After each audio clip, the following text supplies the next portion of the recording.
Good evening बच्चों, कैसे हो? Everything is fine. तो हम लोगों ने सुबह वाले लेक्चर में देखा कि कैसे फिर भारत का विभाजन हो जाता है और भारत और पाकिस्तान दो डोमिनियन स्टेट्स बन जाते हैं।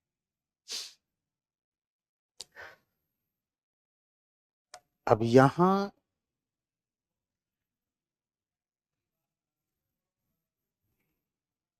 अब आप देखिए कि कैसे जो है 1947 तक पहुंचते पहुंचते स्थितियां ऐसी हो गई।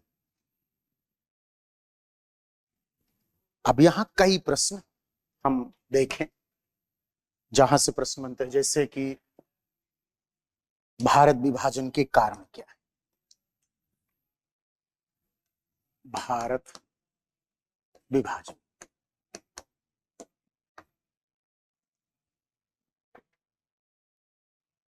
यानी भारत विभाजन पे कई ढंग के प्रश्न बनेंगे। क्या भारत विभाजन अनिवार्य था? अनिवार्य था। Is it partition of India inevitable? अपरिहार्य का मतलब ये होता है कि क्या जो है इसको टाला नहीं जा सकता था।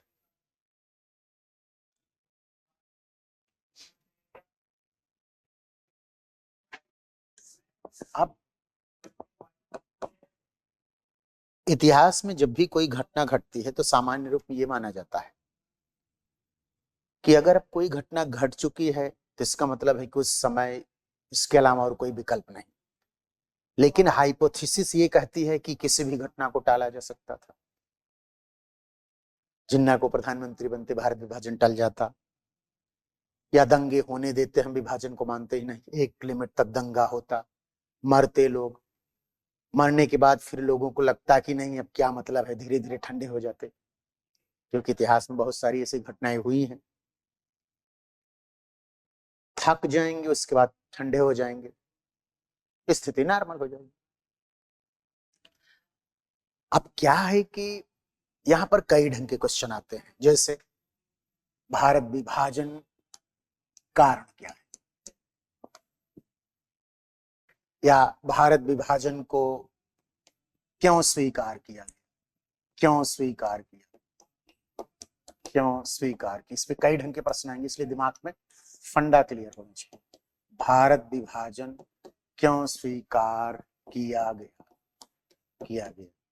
अब इसको ऐसे देखो, वो भी तब जब गांधी कहते हैं कि विभाजन मेरी लाश पर होगा।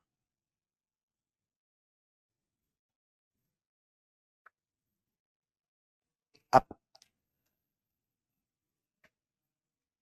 अब देखिए, जो व्यक्ति कहता है कि आ, हम, अगर आप देखिए, जो व्यक्ति कहता है कि मेरी लाश पर विभाजन होगा, और अंततः वो व्यक्ति भी विभाजन स्वीकार कर लेता है।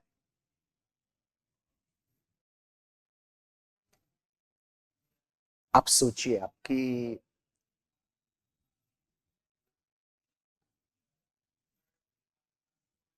मेरी लाश पर विभाजन होगा और फिर विभाजन को स्वीकार कर, थोड़ा सा आपको असहज लगेगा कि फिर जब जो व्यक्ति मरने के लिए तैयार है लेकिन विभाजन नहीं होने देगा, वो कैसे तैयार हो गया, एकाएक कैसे तैयार हो गया, क्यों तैयार हो गया। तो इसको ऐसे देखें कि सुबह मैंने आपको बताया कि पटेल कहते हैं कि जिन्ना विभाजन चाहते हैं या नहीं चाहते, हम विभाजन चाहते। पहली, इसके अलावा अगर आप देखें, नेहरू भी बात पटेल के साथ मिलकर के गांधी को तैयार करने लगे। पटेल कहते हैं कि अगर हम विभाजन को स्वीकार नहीं करेंगे तो एक पाकिस्तान की जगह कई पाकिस्तान बन जाएंगे, कई पाकिस्तान बन जाएंगे। क्या मतलब? कई पाकिस्तान बन जाएंगे। अब कई पाकिस्तान बन जाएंगे, इसलिए एक पाकिस्तान बन गया। जब प्रस्ताव को गोविंद बल्लभ पंत ने पेश किया, भारत विभाजन के प्रस्ताव, तो उन्होंने कहा कि आज मेरे सामने दो विकल्प हैं, विभाजन और आत्महत्या, और हमने विभाजन को स्वीकार किया। अब ये प्रश्न उठता है कि आखिर विभाजन के कारण क्या है, कि को अगर हम देखें, वैसे तो इसके 3 डायमेंशनल ही उत्तर है, कांग्रेस, मुस्लिम लीग और अंग्रेज, या इसी से जुड़ा कि अंग्रेजों ने भारत को क्यों छोड़ा।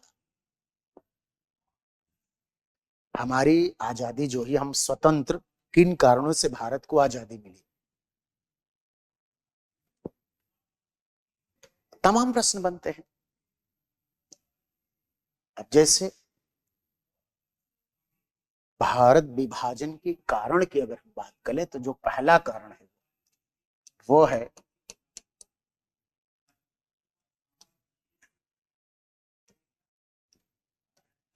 अंग्रेजों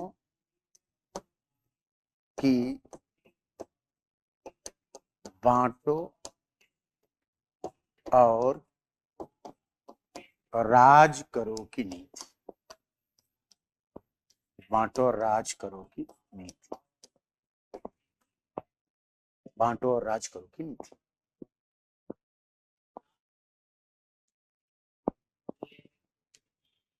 यद्यपि इसके बारे में तो कहा जाता है कि ये चीजें 1757 के बाद से ही शुरू, 1757 से 1947 तक चली।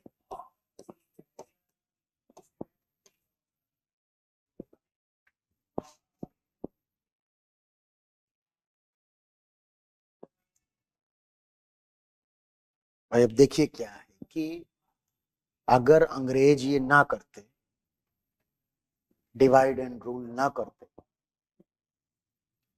तो इनके बीच में एक घटना घटी 1857 में, हिंदू मुस्लिम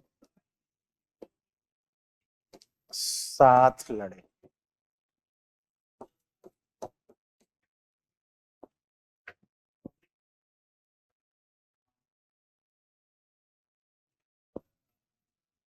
यही कान खड़े कर कि भाई जो है, कैसे 1857 में हिंदू मुस्लिम साथ लड़े, अंग्रेजी शासन प्रशासन की जड़ों को हिला दिए, हमें क्या करना चाहिए। फिर मैंने आपको बताया कि इस विद्रोह के जस्ट बाद ब्रिटिश जो सरकार है उसने क्या सोचा, उसने ये सोचा कि हम कैसे भी करके मुस्लिमों को उपेक्षित करें, हिंदुओं को जोड़ें, क्योंकि हिंदू जो है वो हमारे साथ जुड़ जाएगा। कारण इसको मुस्लिम संदर्भ में देखें कि मुसलमान ये सोचता है कि हमसे सत्ता छीनी गई है अंग्रेजों के द्वारा, इसलिए हमारा वो समर्थक नहीं बने। तो पहले हिंदू तुष्टीकरण की नीति इन्होंने शुरू की। फिर जैसा कि मैंने आपको बताया कि 1870-71 में W हंटर की पुस्तक इंडियन मुसलमान है,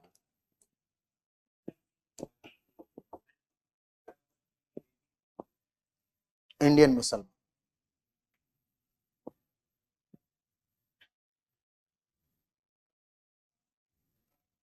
और इस पुस्तक में मुस्लिम तुष्टीकरण की बात की गई।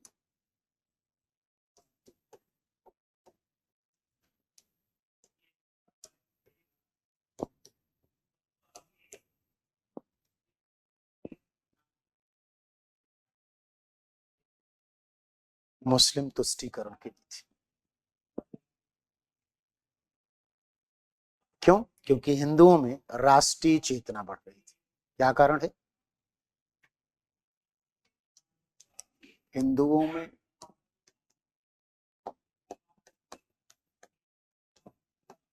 में राष्ट्रीय चेतना बढ़ रही थी। अब देखो बेटा, जब बंगाल में शासन शुरू हुआ तो शासन के साथ इन्होंने आधुनिक शिक्षा, अंग्रेज शिक्षा और तमाम चीजें लाई। बंगाली धीरे धीरे इनसे जुड़ते गए।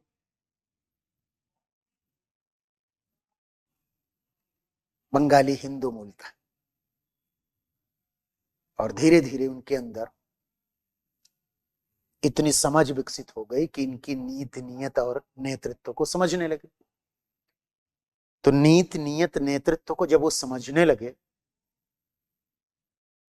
तो उसका काट खोजने लगे।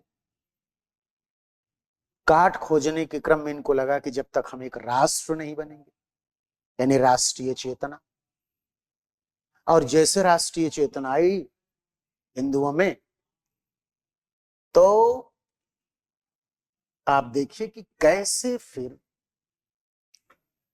डब्ल्यू हंटर एडवाइस करता है कि भाई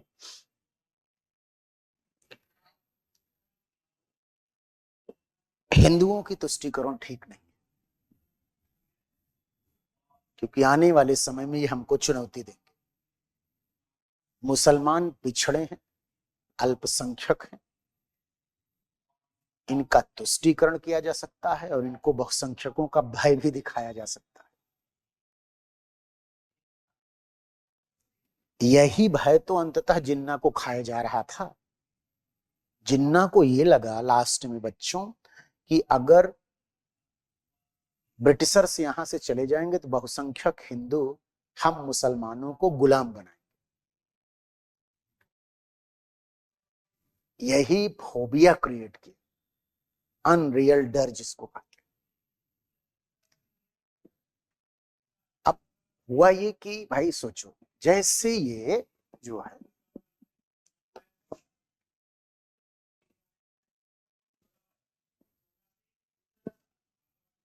अंग्रेजी सरकार मुसलमानों को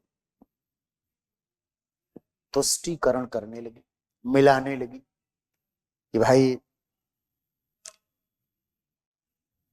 हम आपका विकास करेंगे, आपको न्यायोचित स्थान दिलाएंगे, न्याय करेंगे, समुचित प्रतिनिधित्व करेंगे, विकास करके आपको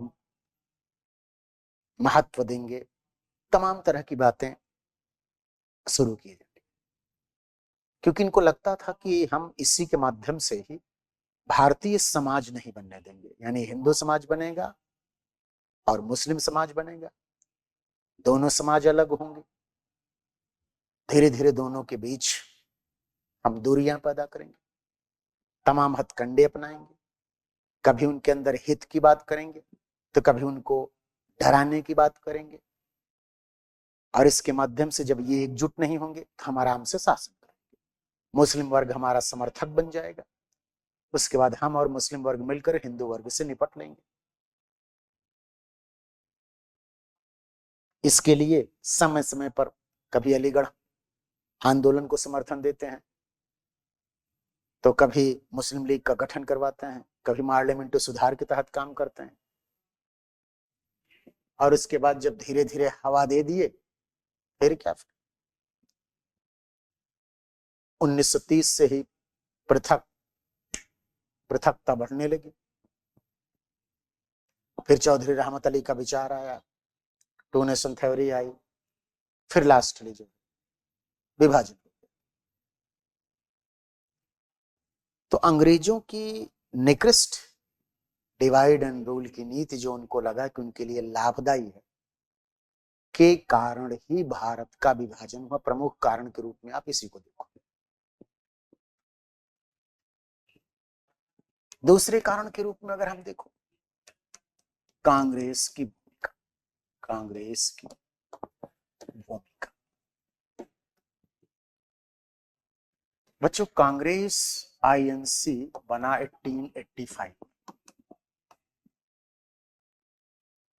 और जब आईएनसी बनी 1885 में, तो इसने अपने को एक धर्मनिरपेक्ष संगठन घोषित किया। धर्म निरपेक्ष संगठन घोषित किया कि कांग्रेस एक सेकुलर ऑर्गेनाइजेशन। लेकिन सेकुलरिज्म को विश्वास के साथ स्थापित नहीं कर पाई। कांग्रेस धर्मनिरपेक्षता के विश्वास को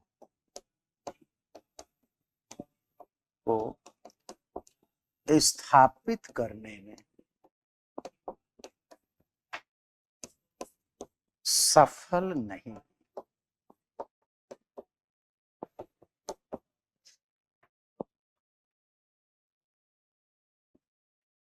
कुछ गलतियां, जैसे 1916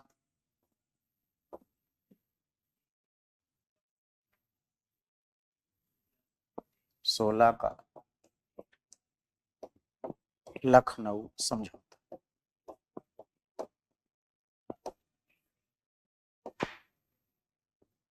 1916 का लखनऊ समझौता,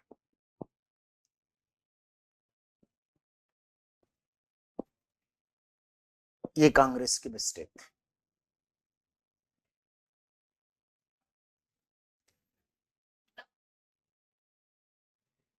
ये एक ब्लंडर मिस्टेक था। इसके अलावा कांग्रेस सांप्रदायिकता की तीव्रता को समझने में असफल रही।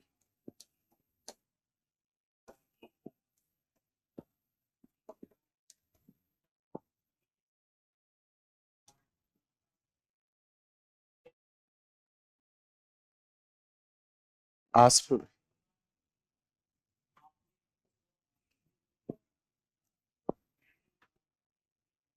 तो इस तरह से जो है, जब वो असफल रही, तीव्रता को समझने में असफल रही, जब उसकी तीव्रता को ही नहीं समझ पाए तो उसके खिलाफ आंदोलन कैसे करते। जैसे गांधी अंग्रेजों के खिलाफ असहयोग सविनय भारत छोड़ो आंदोलन कर रहे हैं, वैसे सांप्रदायिकता के खिलाफ भी आंदोलन तो छेड़ते, सेकुलरिज्म को लेकर के ये प्रोग्राम चलाते, अभियान चलाते, लोगों में विश्वास जगाते। यही तो हुआ ना। जिन्ना मुसलमानों को यह विश्वास दिलाने में सफल रहा कि कांग्रेस एक हिंदू संगठन है। गांधी का बार बार जिन्ना से मिलना, जिन्ना को और महत्व, जिन्ना को लगा कि मैं बहुत महत्वपूर्ण। गांधी अगेंस्ट डिग्निटी काम करे, प्रोटोकॉल के अगेंस्ट काम किएगा। गांधी को जिन्ना को इतना ज्यादा, गांधी के द्वारा जिन्ना को इतना महत्व दिया गया, ये गलत। भाई ये भी सोचिए कि सामने वाला व्यक्ति महत्व के लायक है भी कि नहीं है। आप कल को मजिस्ट्रेट बनोगे तो इसीलिए आपको प्रोटोकॉल सिखाया जाएगा ट्रेनिंग में कि आप बस जरूरत भर की बातचीत करें, क्योंकि सिस्टम में एक डिसिप्लिन है, एक अनुशासन है। लब्बाजी गब्बाजी के लिए स्कोप नहीं है। कोई वोट नहीं लेना है कि चलो हाँ हाँ पोलराइजेशन करो, इधर की उधर करो, ये मेन चीज था। तो इस तरह से आप देखिए तो कांग्रेस सांप्रदायिकता के खिलाफ जो चलती चाल, रणनीति, कार्यक्रम कुछ नहीं करता।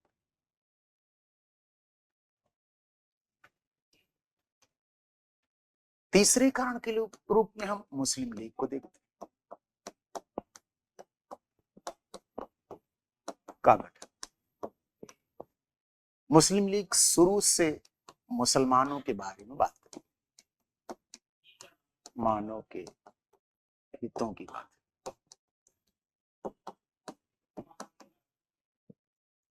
अच्छा, मुसलमानों के हितों की बात करना अच्छी बात, बहुत अच्छी बात, लेकिन मुसलमानों के हितों को हिंदुओं के हितों या हिंदू हित को मुसलमानों के हितों के विरुद्ध या मुसलमानों के हितों को हिंदुओं के विरुद्ध, ये इंटरप्रिटेशन ठीक नहीं।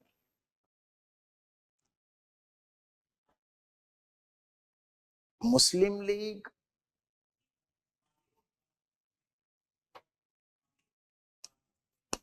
हिंदू विरोधी हो,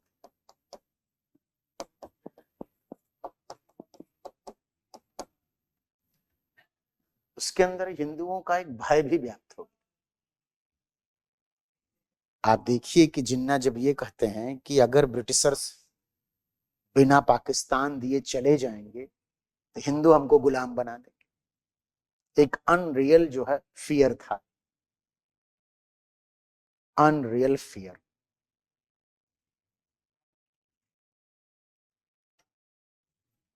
इस तरह से अगर आप देखिए अनरियल जो फियर है, अनरियल है, अवास्तविक।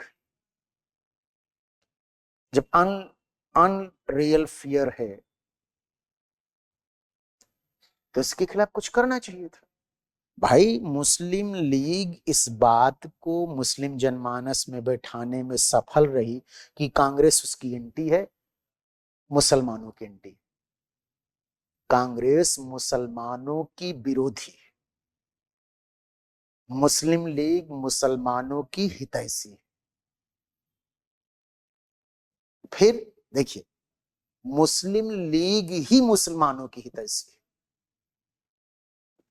मुस्लिम लीग ही मुसलमानों की हितैषी है, हितैषी।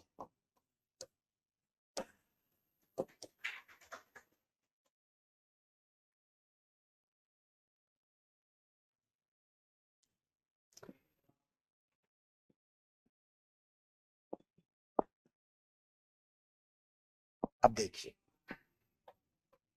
कि मुस्लिम लीग ही मुसलमानों की हितैषी, कितनी बड़ी चीज।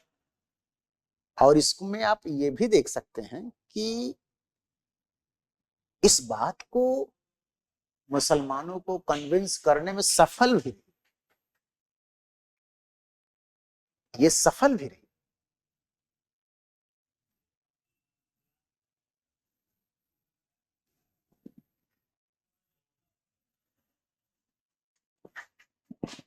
अब कि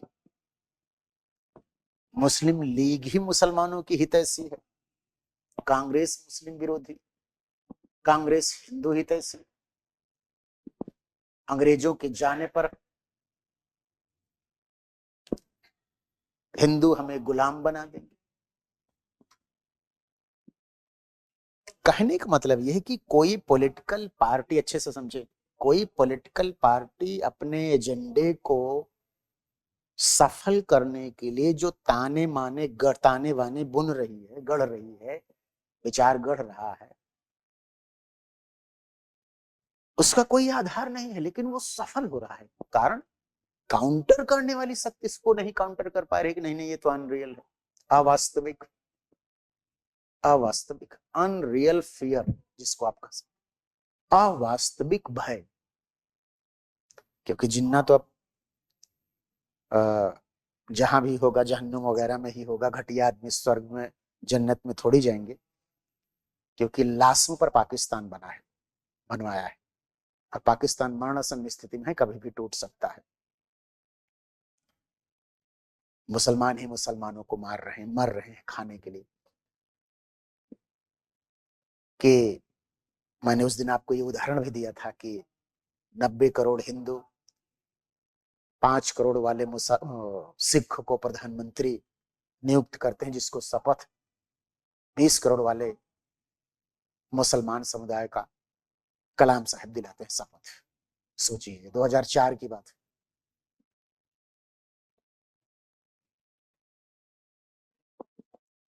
तो इस तरह से आप देख सकते हैं कि कैसे जो है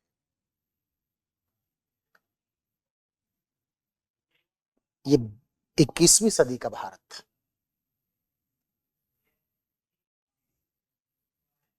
इतिहास की बातें सिद्ध करते हैं बहुत सारी चीजों कि इसका मतलब है कि जो कुछ जिन्ना पाकिस्तान बनाने के लिए मुसलमानों के हितों के लिए बात किया वो गलत है। अब ये उदाहरण आप पुट करेंगे इसको एग्जाम में अपने, मतलब ब्रिलियंट आंसर बन गया कि जिन्ना कितना गलत था। इसको ऐसे देख सकते हैं कि 90 करोड़ हिंदू 5 करोड़ सिख के व्यक्ति को प्रधानमंत्री नियुक्त करता है, जिसको शपथ 20 करोड़ मुसलमान वाले वर्ग का व्यक्ति शपथ दिलाता है। इससे खूबसूरत क्या हो सकता है।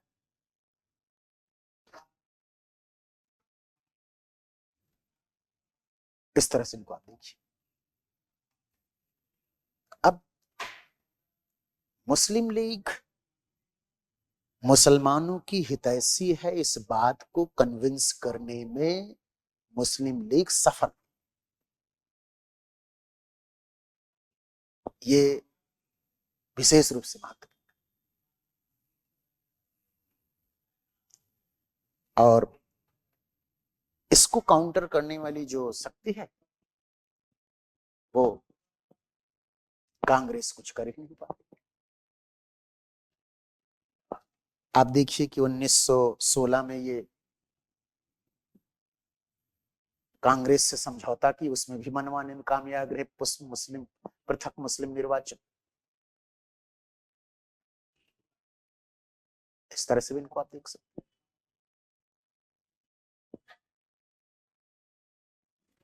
इस संगठन के माध्यम से जिन्ना, जिसे जिन्न कहना ही ठीक है, जिन्ना इतना अपने को बड़ा बना लिया कि गांधी को बार बार उससे मनाने आना पड़ा और अंत में वो नहीं माना। अंत में वह नहीं माना। ये भी आप देखिए।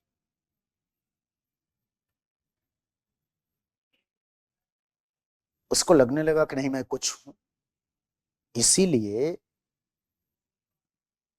कभी भी, खैर इसमें तो कुछ लोग एक बड़ा मजाकिया टाइप का फैक्ट देते हैं कि कोई बड़ा नेता हो तो उसकी हेल्थ रिपोर्ट भी सामने रखनी चाहिए, क्योंकि अगर सबको पता होता नेताओं को कि ये तो जल्दी नहीं पटने वाला है, टीबी का मरीज है,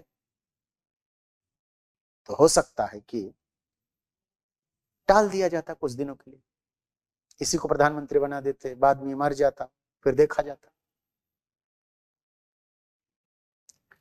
बट जो भी हो, ये सक्सेस था इसमें। इसके अलावा हिंदू महासभा,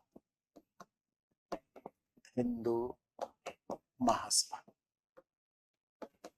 1915 में हरिद्वार में बनी, मदन मोहन मालवीय वगैरह के सहयोग से।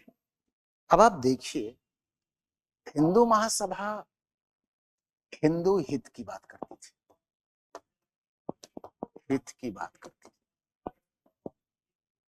हित की बात की, हिंदू हित की बात की। अब आप सोचो, जब ये हिंदू हित की बात करेगा, हिंदू महासभा हिंदू हित की बात करेगा, तो हिंदुत्व मुद्दा जो है प्रभावी होगा। हिंदुत्व का मुद्दा, हिंदी हिंदू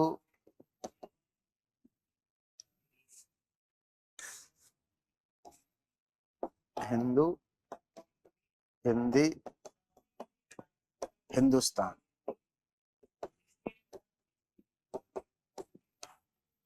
ये नारा बुलंद होने लगा।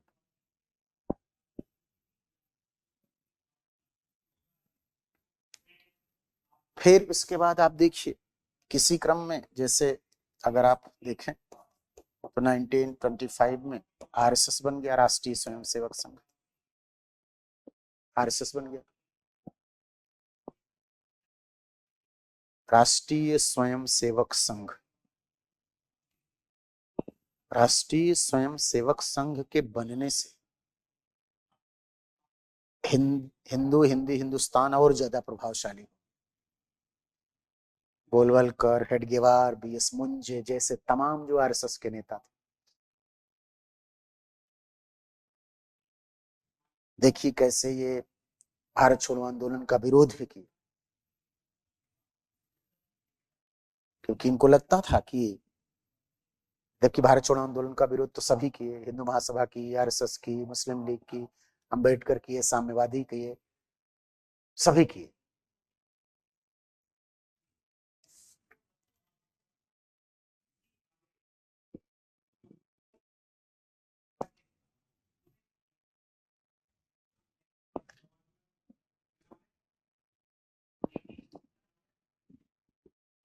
अब आरएसएस कहा जाता है कि हिंदुत्व को हाईलाइट करने में इसकी महत्वपूर्ण भूमिका है।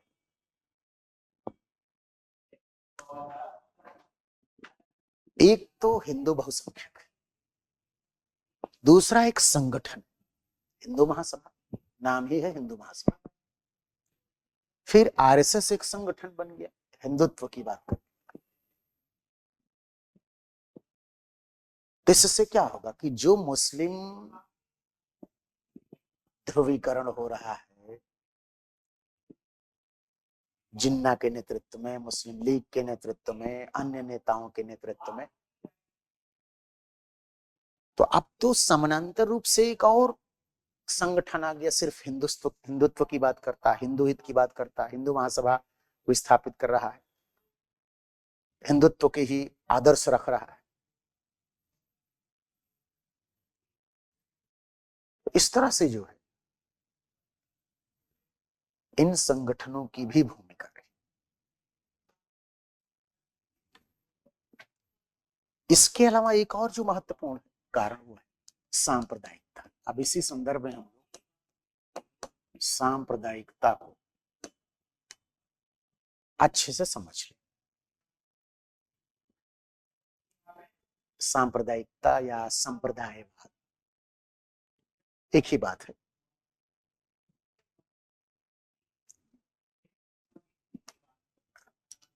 यहां एक प्रश्न आपसे मतलब समझने को कहेंगे कि आखिर सांप्रदायिकता है क्या, कम्युनलिज्म है क्या,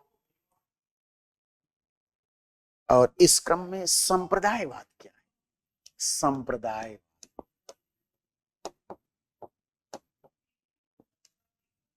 संप्रदायवाद क्या है, संप्रदायवाद क्या है। तो संप्रदायवाद धर्म का राजनीतिक व्यापार है,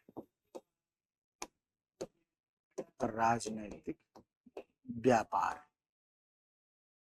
सरल शब्दों में आपको समझाने के लिए आप इसको एज इट इज लिख भी सकते हैं कि क्या है संप्रदाय।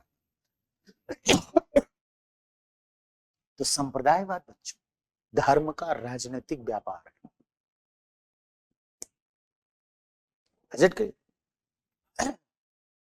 वैसे सांप्रदायिकता क्या है? सांप्रदायिकता एक अवैज्ञानिक विचारधारा है, एक अवैज्ञानिक विचारधारा है।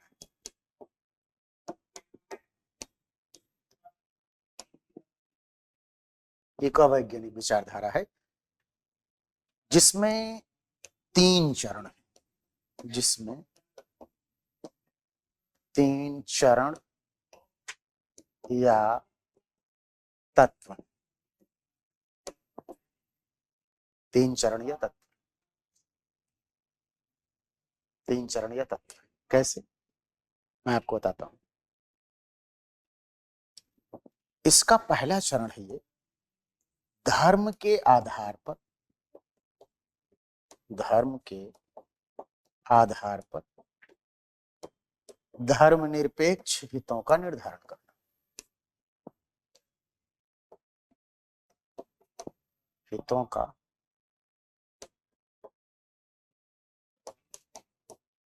निर्धारण करना। जैसे उदाहरण मैं देता हूं, पहला चरण है, पहला तत्व कि धर्म के आधार पर धर्मनिरपेक्ष हितों का निर्धारण करना, इसका पहला तत्व है। कैसे? जैसे हिंदू धर्म के धर्मनिरपेक्ष हित या हिंदुओं के धर्मनिरपेक्ष हित हिंदू धर्म से निर्धारित होंगे, मुसलमानों के धर्मनिरपेक्ष हित इस्लाम से निर्धारित होंगे।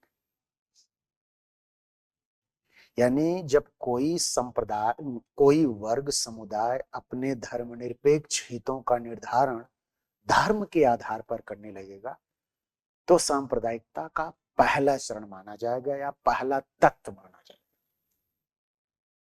कि कैसे उसने जो धर्म के आधार पर धर्मनिरपेक्ष हितों का निर्धारण करता है। ये पहला तत्व है। दूसरा तत्व में जब आता है कि एक धर्म के धर्मनिरपेक्ष हित, धर्मनिरपेक्ष हित दूसरे धर्म के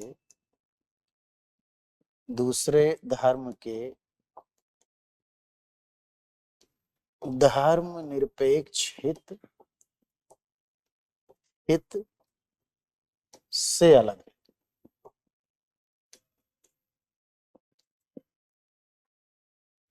यानी सांप्रदायिकता दूसरे चरण में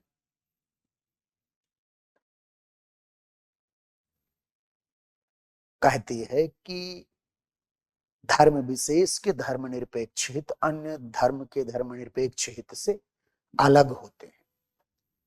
इसी को हम दूसरे शब्दों में नरमपंथी सांप्रदायिकता कहते हैं। नरमपंथी सांप्रदायिकता कहते हैं कहते हैं।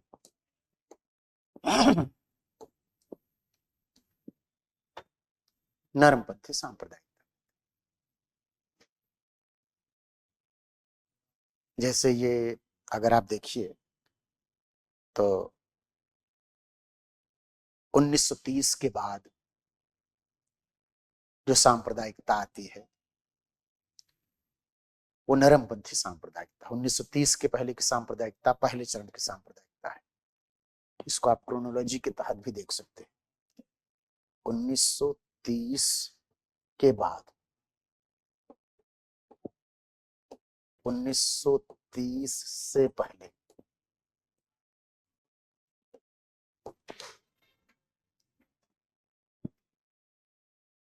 अब यही मैं लिख देता हूं, धर्मनिरपेक्षता का जो तीसरा चरण है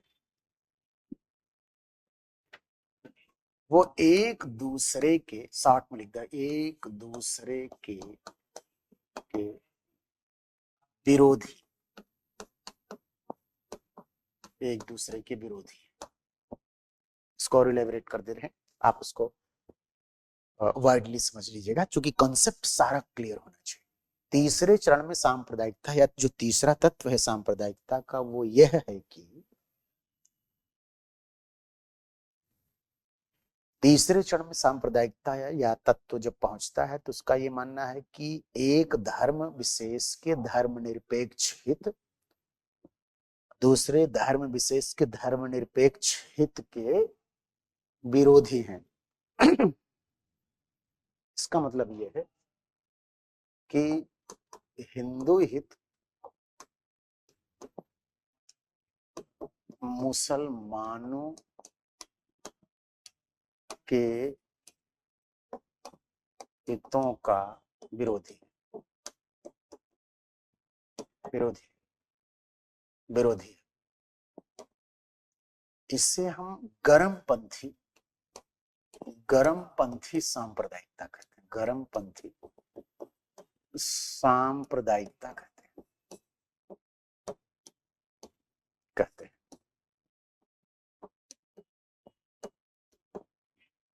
ये चीज 1940 के बाद है, 1940 के बाद।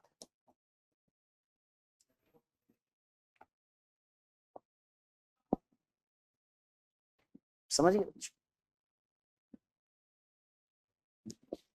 इसी समय देखिए जब जिन्ना 1940 में टू नेशन थ्योरी की बात करता है, पाकिस्तान के शब्द का प्रयोग करता है, कराची अधिवेशन 1943 में, फिर 1946 में डायरेक्ट एक्शन डे मनाता है, लड़ कर लेंगे पाकिस्तान, इस्लाम खतरे में है, हिंदू गुलाम बना लेंगे ब्रिटिशर्स के जाने के बाद। ऐसी सी तमाम तरह की बातें होती बिना किसी आधार। पता है ना कि अनरियल फियर है, क्योंकि क्या आज गुलाम बना ली?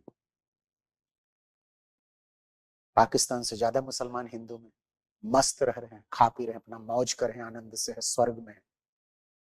थोड़ी बहुत गरीबी में मान सकता हूं, लेकिन इतना संकट नहीं। खूब काम है, खूब संपन्नता है भारत में। भारत तो महाशक्ति बनने की ओर अग्रसर है। क्या नहीं है भारत को? हम देखिए डिफेंस की चीजें एक्सपोर्ट करने के कगार पर पहुंच रहे हैं। 250 तक हम सर्वोच्च पावर बनने के कगार पर, विश्व गुरु बनने की ओर है। Army, space technology, energy technology, atomic technology, computer technology, defence technology, agriculture में, इंडस्ट्री में, सॉफ्टवेयर में, स्टार्टअप में, फॉरेन रिजर्व में, जीडीपी, पर कैपिटा इनकम, सब दृष्टिकोण से देखिए बहुत तेजी से हम ग्रो कर रहे हैं। हम चाइना और अमेरिका के बाद ही हैं तीसरे नंबर। सोचिए। और ऐसे कुछ अच्छा कुछ रहा तो हम कल को सुपरसीड भी कर देंगे, किसी को भी कर सकते हैं। हमारी इमेज दुनिया में बहुत अच्छी, हम चाइना की तरह अजगर पॉलिसी की तरह नहीं चल रहे हैं कि निगल नहीं किसी को या विस्तारवादी बन जाए, क्योंकि हमारा दर्शन ही नहीं, हमारी संस्कृति ही नहीं है ऐसी। हम तो दिल जीतने वाले लोग हैं, किसी को अपना बना लेंगे, उसकी टेरिटरी थोड़ी लेंगे, लूटेंगे थोड़ी, उसको बर्बाद थोड़ी करेंगे। श्रीलंका और पाकिस्तान को पैसा दे करके बर्बाद कर दिया। कितना शोषण कर रहा है वो देखते हैं चाइना, उइगर मुसलमानों के साथ अत्याचार कर रहा है चाइना, देखिए कैसे।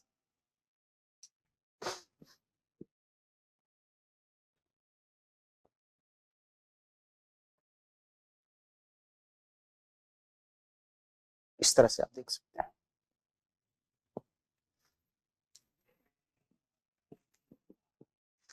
इसी चरण में सांप्रदायिकता जब पहुंची है, बिल्कुल निर्णायक स्थिति लाई।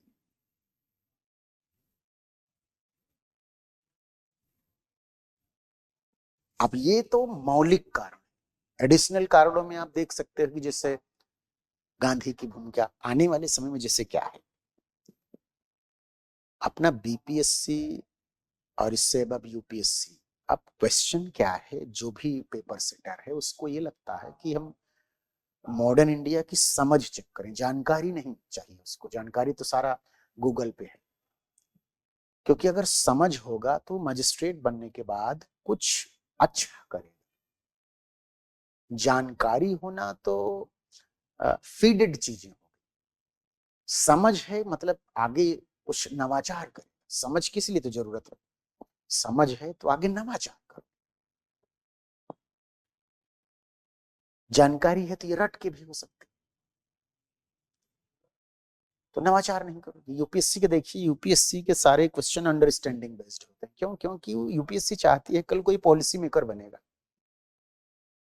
इसको समझ नहीं होगी, इस किसी पॉलिसी की जो पूर्ववर्ती पॉलिसी है इसके लिमिटेशंस को, इसकी व्यापकता को नहीं जानेगा तो नवाचार कैसे करेगा, उसमें सुधार कैसे करेगा, महत्वपूर्ण कैसे काम करेगा कि जिससे बढ़े आगे।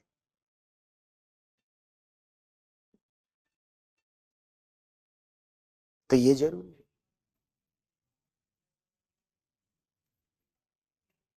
इस तरह से इनको आप देखो। अब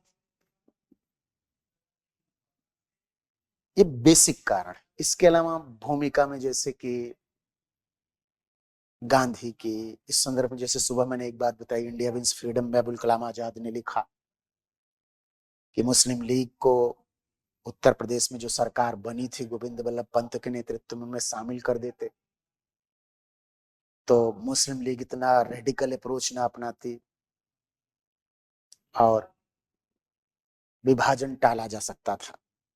लेकिन आयशा जलाल ने इसका खंडन किया। देखिए कि कैसे ये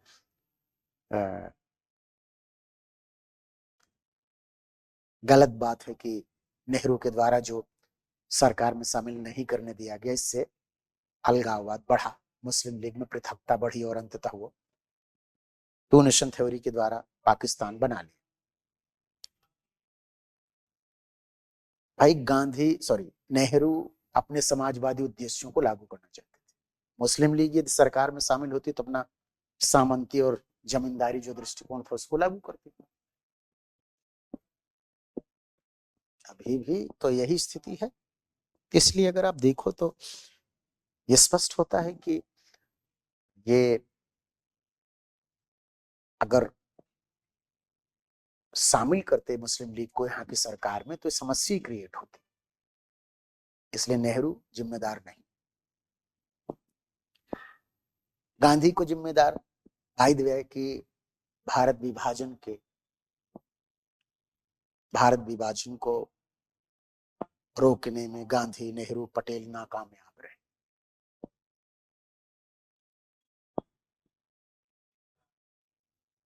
इस ढंग के क्वेश्चन अगर आ जाते हैं, क्यों ये लोग नहीं रोक पाए विभाजन को?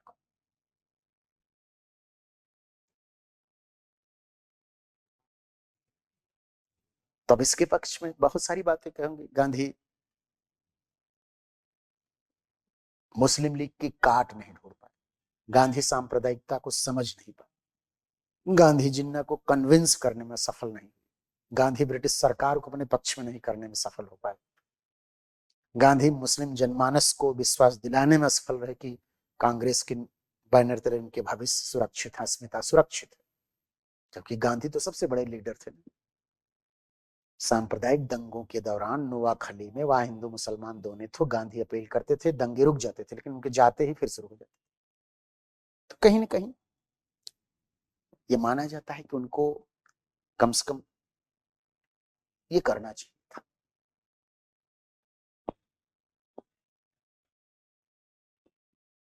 तो इस तरह से इसको आप मान सकते हैं। आने वाले समय में जो यूपीएससी है या बीपीएससी है बच्चे, उसमें जो प्रश्न आएंगे उसमें इस तरह के प्रश्न आएंगे कि जैसे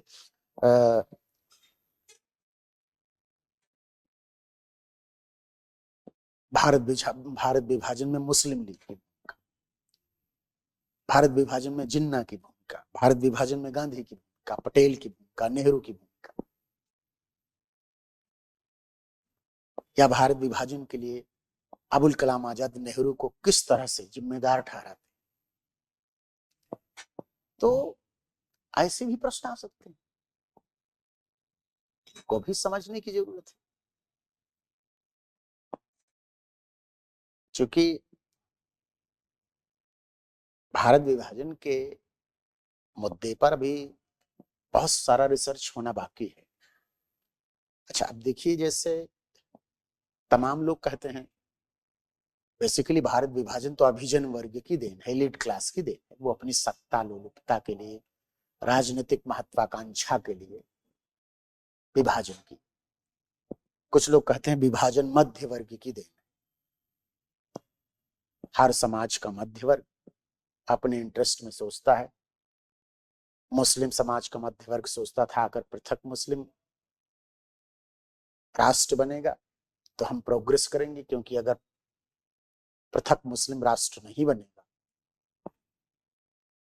और एक सेकुलर स्टेट होगा तो हिंदू जो मध्य वर्ग है वो हमसे ज्यादा प्रभावशाली और मजबूत है, उसकी तुलना में हम कामयाब नहीं हो पाएंगे। ये भी एक फियर फैक्टर है, जबकि ऐसा कुछ नहीं।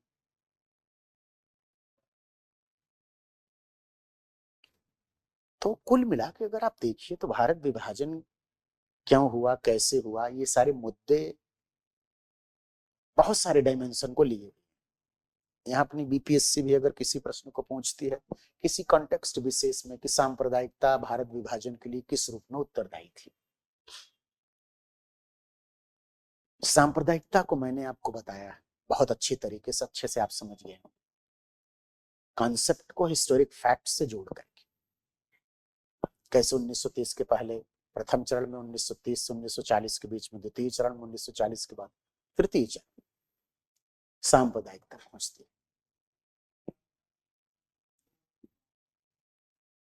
तो कुल मिला के देखिए भाई, तो सांप्रदायिकता जो है एक जहर की तरह तो था, विष की तरह तो था। इसको बोया अंग्रेजों ने। अच्छा, यहां सांप्रदायिकता पर भी आपसे प्रश्न पूछा जा सकता है कि सांप्रदायिकता क्या है, पूरा यही पुट कर दीजिए उत्तर से, तीनों तत्व बता दीजिए, यही है सांप्रदायिकता। अब यहां से जैसे कुछ चीजें और पूछी जा सकती हैं, जैसे सांप्रदायिकता का कारण क्या है, क्या सांप्रदायिकता अंग्रेजों की देन है, तमाम तरह के क्वेश्चन बन सकते हैं। क्या सांप्रदायिकता अंग्रेजों की देन है?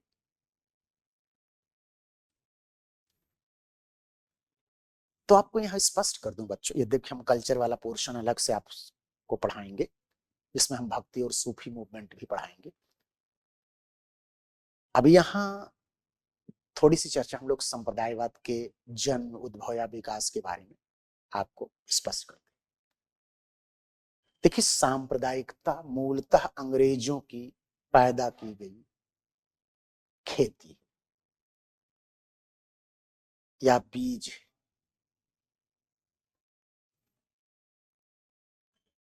यानी एक तरह से देखिए, सांप्रदायिकता के उद्भव का कारण अंग्रेजी नीतियां, यानी डिवाइड एंड रूल की नीति जो अंग्रेजों की थी, उसने संप्रदायवाद को जन्म दिया। लेकिन इसके पीछे और बहुत सारे कारण, मान लीजिए मुसलमानों को जोड़ने के लिए, तुष्टीकरण के लिए अंग्रेजों ने डिवाइड एंड रूल की पॉलिसी के तहत इसका बीज वपन किया, इस विष को बोया। अब आप इसको ऐसे समझो, अंग्रेजों ने ऐसा क्यों किया? क्योंकि उनको लगता था कि अगर हम इनको एक दूसरे से लड़ाएंगे नहीं तो समस्या होगी। आपको बताऊं कि ये बांटो और राज करो की नीति सिर्फ हिंदू मुस्लिम तक ही नहीं रखे थे, हिंदुओं को भी बांटने की कोशिश की कि एक सवर्ण हिंदू और दलित हिंदू। स्थिति तो यहां तक हो गई थी कि अंबेडकर ने दलितों को हिंदुओं से पृथक मानने की बात की। ब्रिटिश सरकार से बाकायदे इन्होंने अनुरोध किया कि आप हिंदुओं से पृथक मानकर दलितों को एक अलग पार्टी या समुदाय के रूप में आरक्षण दें। बाद में ब्रिटिश सरकार को एक अवसर लगा भारतीय समाज को, हिंदू समाज को तोड़ने का, और दे दिया। ये हिंदू मुस्लिम को तोड़ चुके हैं, हिंदुओं को आपस में कुछ तोड़ो ना। दलित समुदाय हिंदू का सबसे बड़ा समुदाय था, आज भी सबसे बड़ा समुदाय है। अब तो खैर पिछड़ा वर्ग समुदाय ज्यादा बड़ा हो गया।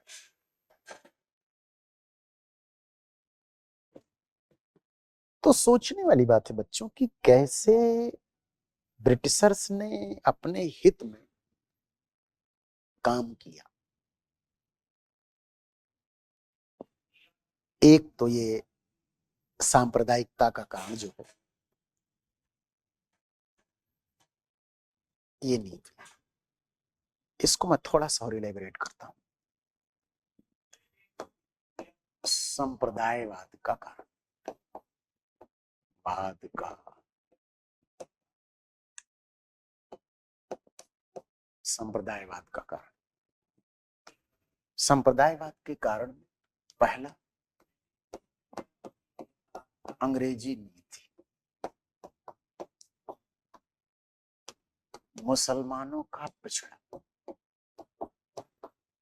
मानों का पिछड़ापन।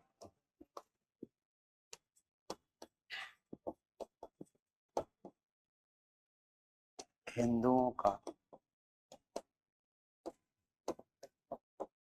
तुलनात्मक रूप में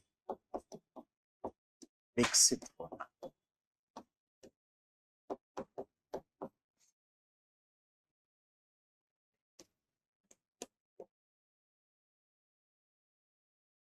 इतिहास की गलत व्याख्या।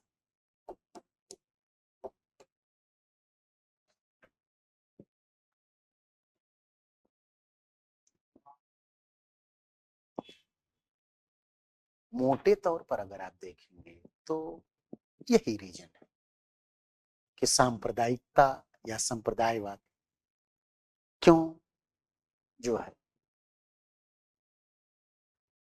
विकसित हुआ भारत में। अब इस संदर्भ में जो महत्वपूर्ण बात है बच्चों, उसको अगर आप देखो तो हम देखते हैं कि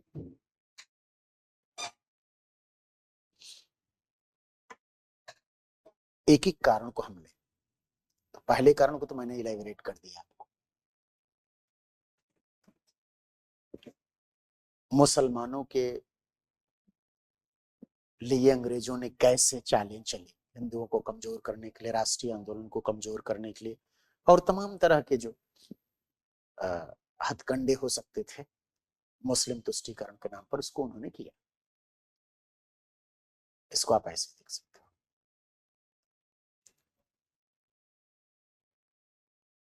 इसके अलावा अगर आप देखें तो जो और महत्वपूर्ण जो है काम है वो ये है कि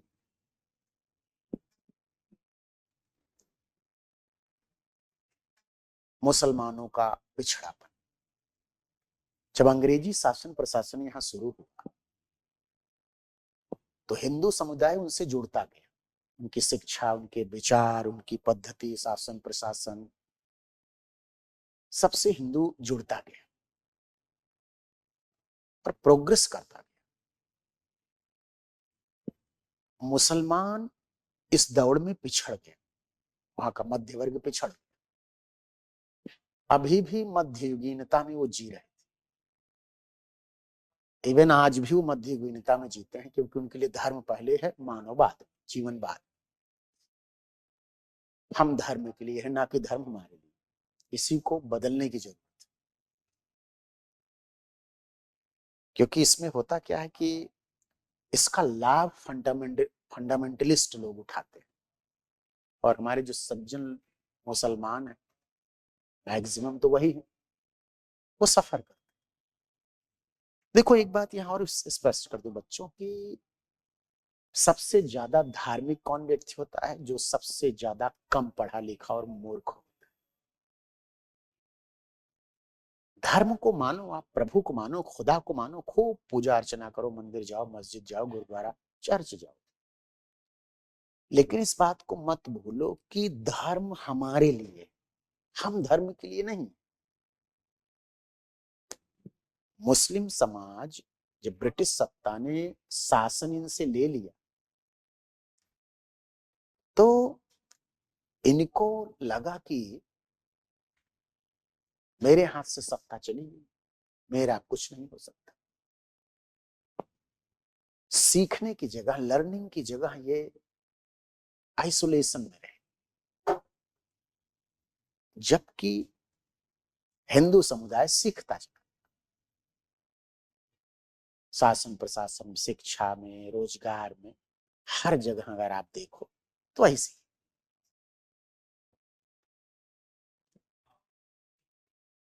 अब जब हिंदू ज्यादा प्रोग्रेसिव हो गया, मुस्लिम कम प्रोग्रेसिव हो गया, विकास की दौड़ में पीछे रह गया, तो रिजल्ट स्वाभाविक। अब ये पिछड़े स्वयं के कारण हैं। अब इनको लगने लगा कि नहीं यार, हम धर्म के आधार पर पोलराइज होकर अपने लिए लाभ ले सकते।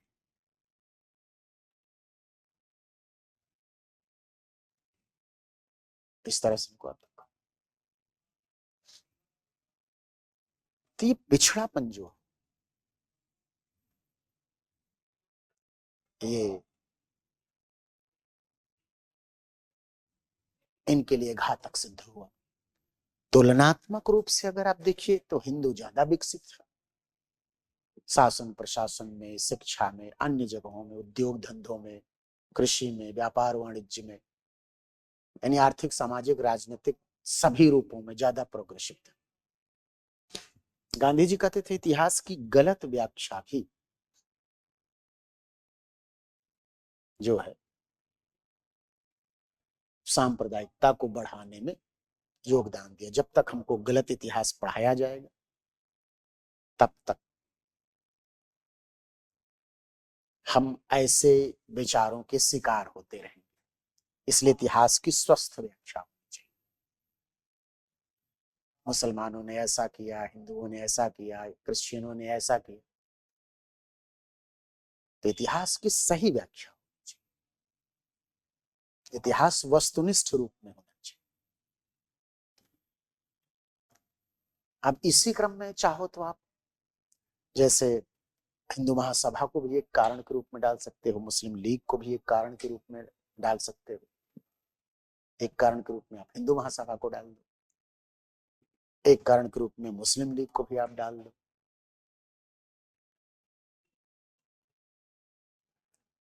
अंग्रेजों की भूमिका के साथ साथ ये भी आ जाएंगे कि हिंदू मुस्लिम लीग ने मुसलमानों की बात की तो उससे संप्रदायवाद बढ़ा, विकास हुआ उसका, नेताओं ने हवा दिया।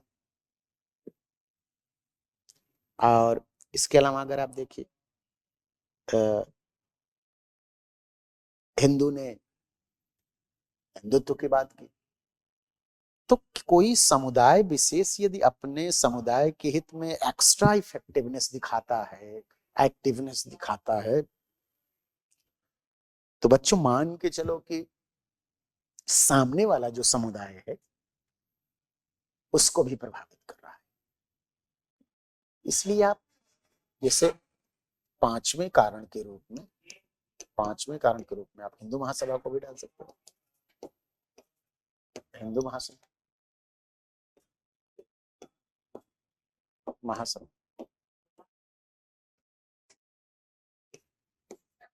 मुस्लिम लीग को भी डाल सकते हो।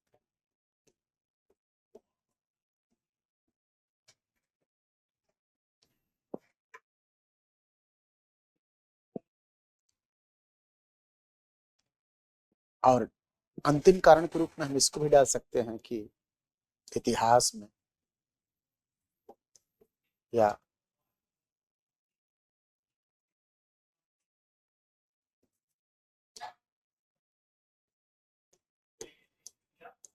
अतीत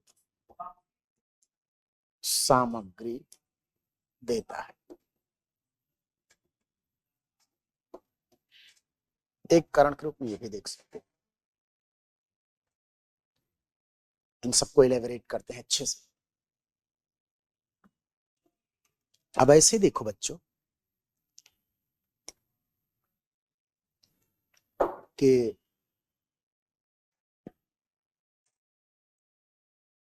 मुस्लिम लीग और हिंदू महासभा ने किस ढंग से भूमिका निभाई, ये भी आप डाल सकते हैं कारण के रूप में। बाय द वे अगर इस ढंग से पूछता है कि भारत में सांप्रदायिकता का विकास क्यों हुआ, तो संप्रदायवाद की पहले परिभाषा बताइए आप लेखन के लिए। जैसे कि मैंने आपको पहले लेक्चर में बताया कि 15 शब्दों में आपको परिचय देना है। कुछ भी आप लिखो 15 शब्दों में आप परिचय दो। परिचय देना बहुत जरूरी। उसके बाद फिर आप कारणों पर सीधे आओ, सभी कारणों की लिमिटेशंस को बताओ कि मुस्लिम लीग ने किया लेकिन एक लिमिटेशन ये थी कि हिंदू महासभा ने भी कुछ किया। उसकी लिमिटेशन ये थी कि डिवाइड एंड रूल ने किया। उसकी लिमिटेशन ये थी कि इतिहास की गलत व्याख्या दी। उसकी लिमिटेशन ये है कि इतिहास में अतीत में इसकी सामग्री है। सामग्री कैसे भी इसको भी समझे। दिल्ली सल्तनत की स्थापना के बाद अगर आप देखो बच्चों, यानी हम 1206 ले लें, 1206 से लेकर के और मोटे तौर पर 1857 तक के अगर हम समय को लें, यानी लगभग 650 साल का समय।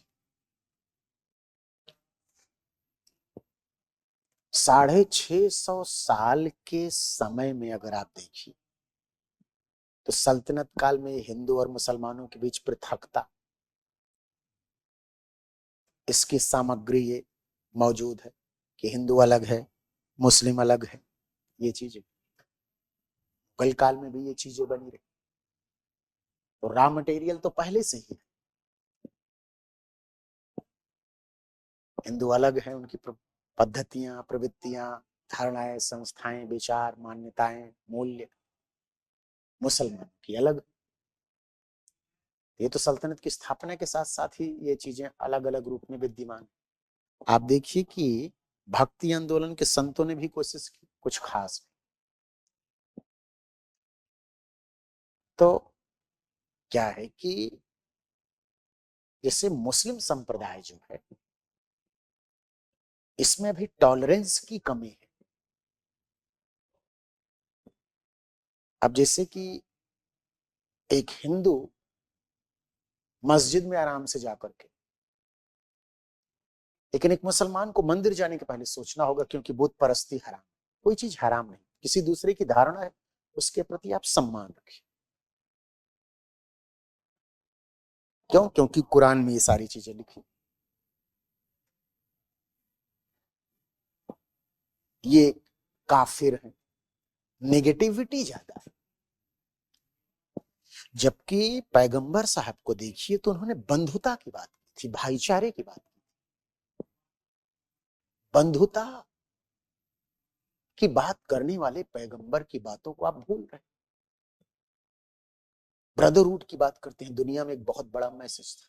इस्लाम क्यों फैला? इसीलिए तो फैला। यद्यपि यह भी माना जाता है कि इस्लाम फैलने के कई कारण। शुरू में तो इस्लाम की जो खूबसूरती थी, बंधुता की बात करते थे पैगंबर साहब, ईमान की बात करते थे पैगंबर साहब, कितनी अच्छी अच्छी बातें थी।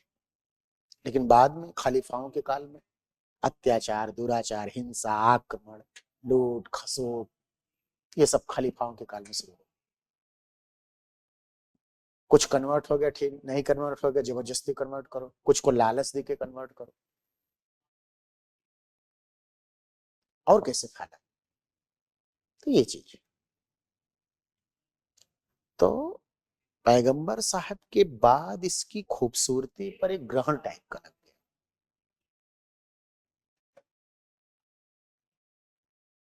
ईमान की बात करता है इस्लाम, बंधुता की बात करता है इस्लाम, अब कहां रह गया? दो प्रकार के इस्लाम, एक अल्लाह यानी खुदा का इस्लाम, खूबसूरत। एक मुल्ला का इस्लाम, दूषित। आतंकवाद। अच्छा, सुनी विडंबना क्या है? सीरिया में कौन काफिर है? मुस्लिम मुस्लिम को ही मार। देख के आंख से आंसू आ जाएगी कि महिलाएं छोटे छोटे बच्चों को लेकर के टेंट में जा रही। क्या यही इस्लाम था? ये इस्लाम कतई नहीं था।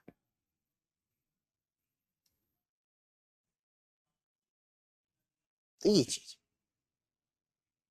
सियासी लोगों ने इसको अपने लाभ के लिए, अब इसमें क्या है, बहुसंख्यक तो अच्छा ही है, लेकिन वो भी बदनाम हो रहा है इसके चक्कर। तो ये चीजें, यही फायदा उठाया अंग्रेजों ने भी, भड़काया इनको, बरगलाया इनको कि अरे हिंदू तो तुम्हारे साथ ऐसा करेंगे, वैसा करेंगे। हिंदू से ज्यादा अच्छी कम्युनिटी दुनिया में कहीं, इतनी सहिष्णु, उदार, संवेदनशील, स्वर्ग है ये भारत।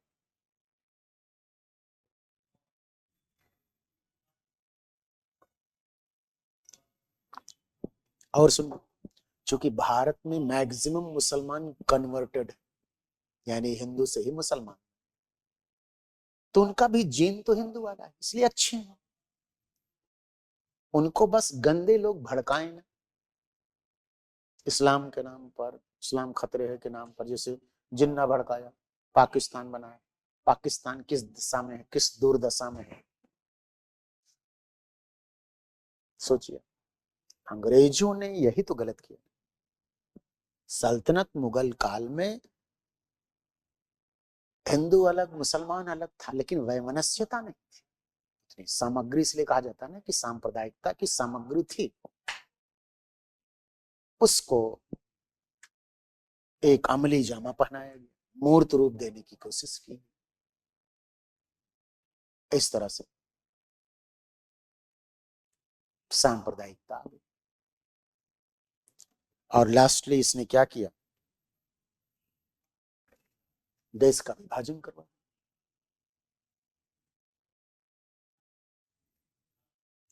तो यहां भी क्वेश्चन बन सकता है कि सांप्रदायिकता क्या है, क्या सांप्रदायिकता के कारण ही भारत का विभाजन हुआ। समीक्षा करो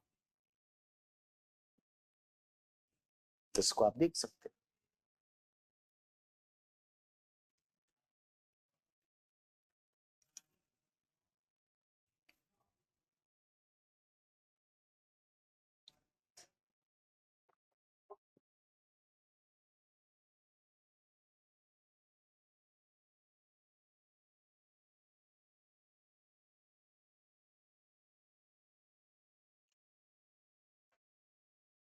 तो ये रहा सांप्रदायिकता का इतिहास, भारत विभाजन का कारण। बाय द वे आपसे पूछ ले तो इसको दिमाग में रखना जरूरी है। तो इस तरह से इनको देख सकते हैं। एक और बहुत महत्वपूर्ण टॉपिक है वामपंथ। वामपंथ, वामपंथी आंदोलन।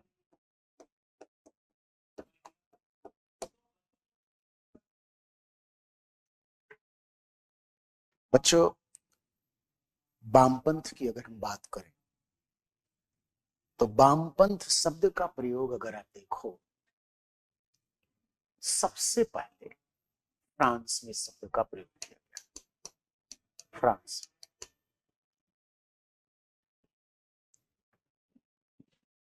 कैसे? राजा के जो बाईं ओर बैठते थे और उसके विरोधी थे, यानी राजा के विरोधी जो बाईं ओर बैठते थे उन्हें हम वामपंथ कहते। राजा के दाहिनी ओर जो बैठते थे उन्हें हम दक्षिणपंथी, राजा के समर्थक कहते थे। यही वामपंथ कालांतर में समाजवाद, साम्यवाद के रूप में सामने।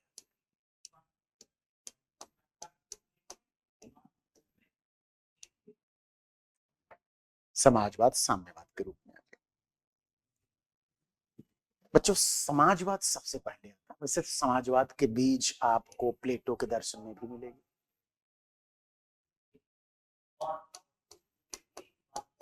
प्लेटो में, लेकिन सबसे पहले रॉबर्ट ओवन नामक ब्रिटिशर था, वो समाजवाद की बात करता है। समाजवाद है क्या? अगर आपसे पूछे, सामान्य परिभाषा ये है कि समाजवाद वह विचारधारा है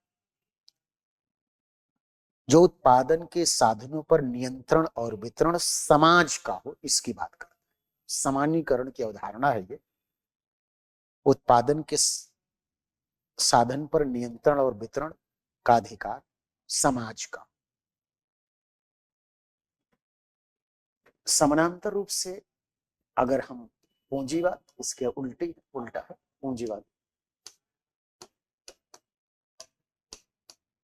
पूंजीवाद, पूंजीवाद क्या है? पूंजीवाद है निजी स्वामित्व की बात करता है। निजी स्वामित्व या लाभ की बात करता है।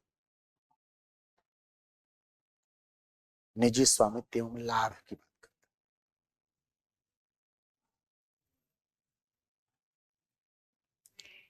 तो इस तरह से आप इनको देख सकते हैं, पूंजीवाद और समाजवाद को।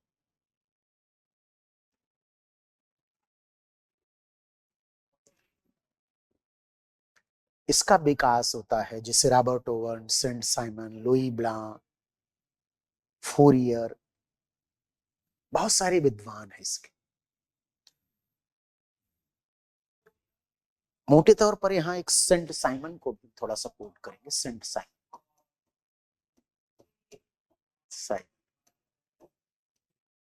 सेंट साइमन क्या कहते हैं कि योग्यता अनुसार कार्य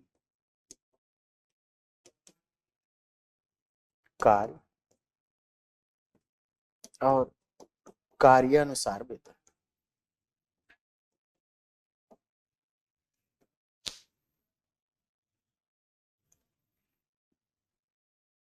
ये समाजवाद निजी संपत्ति के उन्मूलन की बात करता है।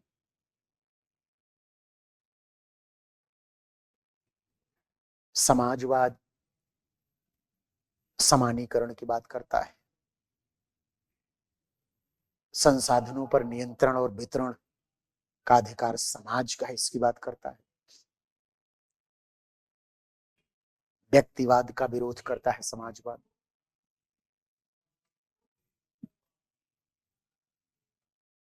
उद्योग धंधों को सरकार के नियंत्रण में रखने की बात करता है। तो इस तरह से मोटे तौर पर यह समाजवाद की विशेषता है। पद्धति के रूप में ये लोकतांत्रिक तरीके से समाजवाद लाने की बात करता है, चुनाव को मानता है, हिंसात्मक क्रांति की बात नहीं करता, जो साम्यवाद करता है। तो साम्यवाद को भी यहां स्पष्ट कर दे कि साम्यवाद इसमें अगर एक चेंज कर दे हम कि योग्यतानुसार कार्य और कार्यानुसार वेतन की जगह अगर इससे जोड़ना करें तो इसकी जगह आवश्यकता अनुसार वेतन, ये तो है ही है। यानी योग्यता अनुसार कार्य, आवश्यकता अनुसार वेतन।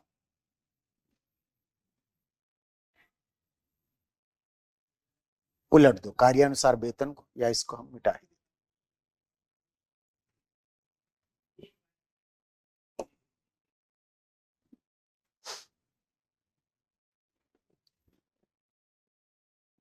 ये है।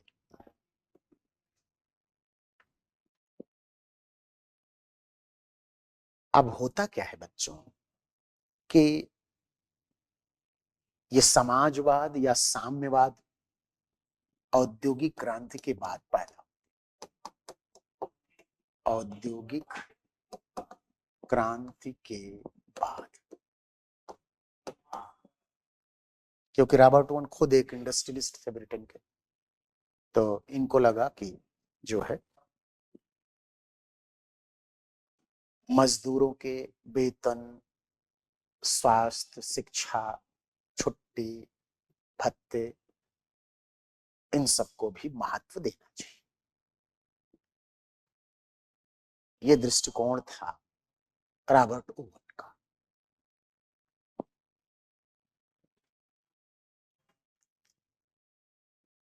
लेकिन ये सारे जो समाजवाद की बात करने वाले लोग थे, ये बड़ी बड़ी अच्छी बातें तो करते थे, लेकिन ये समाजवाद आएगा कैसे, पद्धति के स्तर पर ये जीरो थे। कार्ल मार्क्स ने जो साम्यवाद दिया, साम्यवाद देने के मूल में उसका यही था कि समाजवाद जिस समाज के निर्माण की बात करते हैं कि आवश्यकता अनुसार, योग्यता अनुसार कार्य और कार्यानुसार वेतन की बात करते हैं, ये समाजवाद आएगा कैसे। इसीलिए मार्क्स ने अपने से पहले के जितने भी समाजवादी हैं उनको यूटोपियन और काल्पनिक स्वप्नलोकीय समाजवादी कहता है। ये समाजवाद की बात तो करते हैं, लेकिन समाजवाद आएगा कैसे ये नहीं बताते। और मार्क्स कहता है, मार्क्स अपने साम्यवाद की व्याख्या करता है, अपने समाजवाद को वैज्ञानिक समाजवाद कहता है।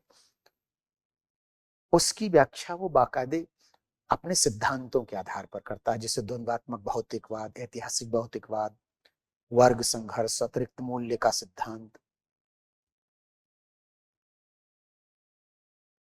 और लास्ट में साम्यवाद कहता है। साम्यवाद उसका लक्ष्य है। साम्यवाद के संदर्भ में जैसे समाजवाद साम्यवाद में दो चार अंतर स्पष्ट कर देगी।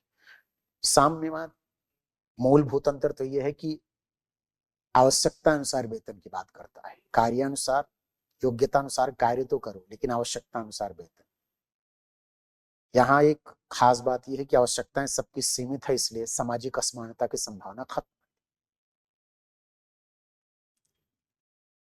मार्क्सवाद या वैज्ञानिक साम्यवाद, समाजवाद साम्यवाद, जिसको सब एक ही शब्द है, मार्क्सवाद साम्यवाद वैज्ञानिक समाजवाद सब एक ही है मोटे तौर पर। मार्क्स हिंसात्मक क्रांति की बात करता है। मार्क्स कहता है कि दुनिया के मजदूरों एक हो जाओ, तोड़ने के लिए जंजीर, पाने के लिए सारा संसार है।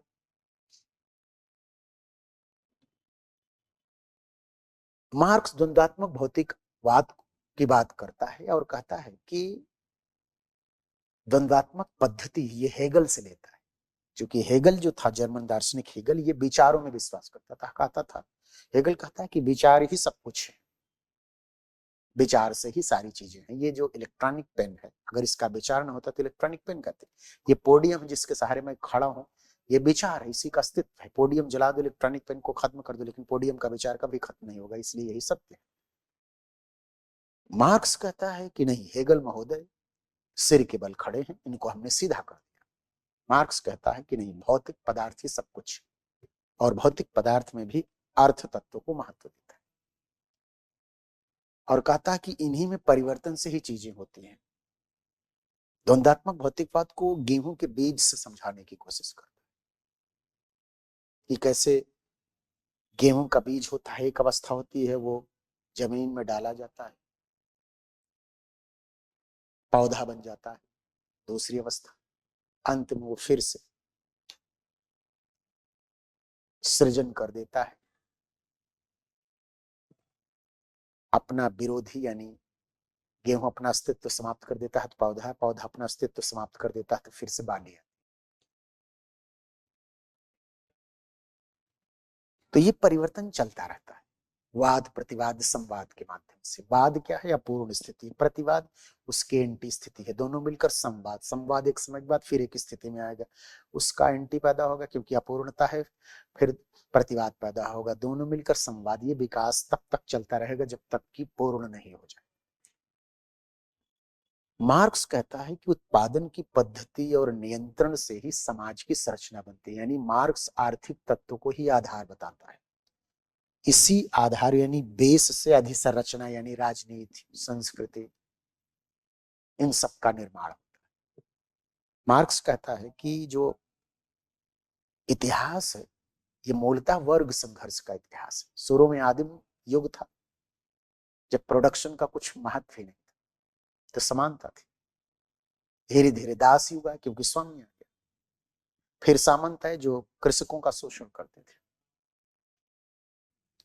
फिर इसमें परिवर्तन हुआ, जो है उत्पादन की पद्धति बढ़ी, पूंजीवाद आ गई, मजदूर आ गए, और अंत में सारे मजदूर एकजुट हुए क्योंकि पूंजीवाद धीरे धीरे करके छोटे छोटे सभी पूंजीपतियों को खत्म कर देगा, छोटी मछली बड़ी मछली के द्वारा निगल ली जाएगी और अंत में मुट्ठी भर मजदूर पूंजीपति रहेंगे। मार्क्स यही कहता है कि मजदूरों एकजुट हो जाओ और इस जंजीर को तोड़ करके कब्जा कर लो। मजदूरों की तानाशाही जिसे अधिनायकवाद कहता है। बाद में सब ये जब सारे शोषण के लक्षण खत्म हो जाएंगे तो साम्यवाद आ जाएगा, जहां योग्यता अनुसार कार्य और आवश्यकता अनुसार वेतन की बात होगी। वो वर्ग विहीन, शोषण विहीन, राज्य विहीन समाज होगा, यही साम्यवाद। इन्हीं विचारों पर आधारित 1917 में लेनिन ने क्रांति की, जबकि वहां लेनिनवाद है जो मार्क्सवाद का संशोधित रूप था, क्योंकि मार्क्सवाद की विचारधारा को व्यवहारिक रूप देने के लिए लेनिन ने उसमें संशोधन किया। चूंकि मॉडर्न इंडिया है, वर्ल्ड हिस्ट्री है नहीं, इसलिए हम ज्यादा डिटेल में नहीं जाएंगे, फिर भी मैंने आपको मार्क्सवाद थोड़ा सा समझा दिया। ये थोड़ी आइडियोलॉजिकल क्लैरिटी होनी चाहिए बच्चे के दिमाग में, आप मेंस की परीक्षा देंगे तो। बच्चों, फिर मार्क्सवाद की विचारधारा से प्रेरित होकर लेनिन ने 1917 में साम्यवादी क्रांति को, बोल्शेविक क्रांति को जन्म दिया। इसने पूरी दुनिया में पूंजीवाद के समानांतर एक व्यवस्था, एक विचारधारा को जन्म दिया और इस तरह से भारत में इसका प्रभाव देखा जाता है। तो भारत में समाजवाद, अब कारण में अगर आप जाएंगे, क्या कारण है, तो 1917 की बोल्शेविक क्रांति, बोल्शेविक क्रांति, बोल्शेविक क्रांति। बोल्शेविक क्रांति ने बच्चों दुनिया को प्रेरणा दी कि नहीं, सिर्फ पूंजीवादी व्यवस्था ही नहीं है, इसके समानांतर अन्य व्यवस्थाएं भी आ सकती। इसलिए बोल्शेविक क्रांति का जो प्रभाव विशेष रूप से उल्लेख माना जाता है। इसलिए ये विशेष तौर पर उभरता है। इसके अलावा अगर आप देखिए तो युवकों में असंतोष है, युवकों में असंतोष।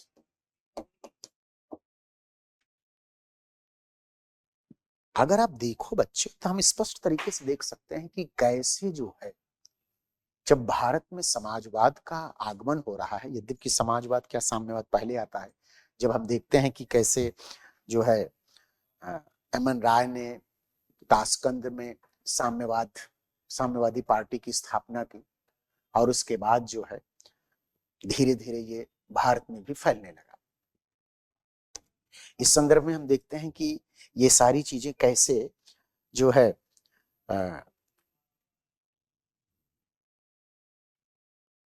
विभिन्न चरणों में आती है।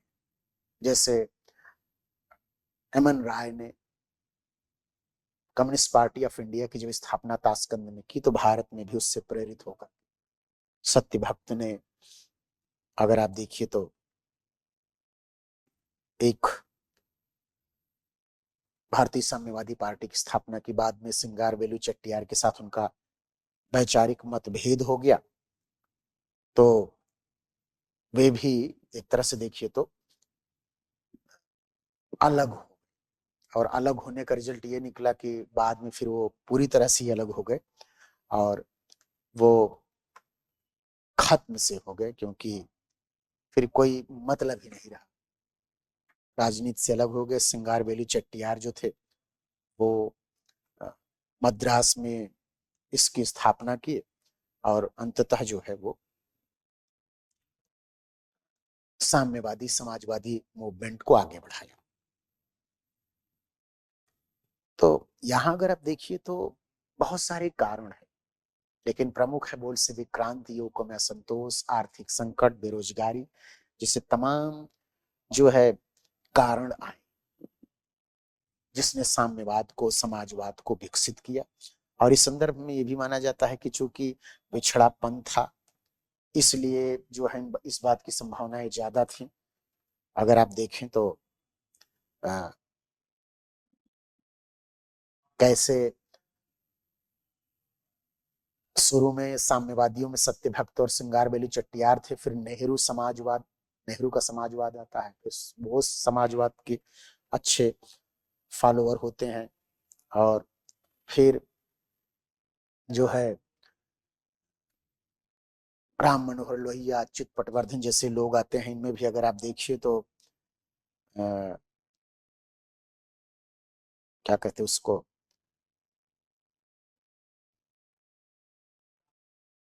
कांग्रेस समाजवादी पार्टी, कांग्रेस के अंदर ही जयप्रकाश नारायण, राम मनोहर लोहिया जैसे, अच्युत पटवर्धन जैसे लोगों ने मिल करके समाजवादी पार्टी, कांग्रेस समाजवादी पार्टी की स्थापना कांग्रेस के अंदर की। तो ये भी इसको आप देख सकते हैं। तीसरा हम कारण के रूप में अगर आप देखें तो कम्युनिस्ट इंटरनेशनल की स्थापना,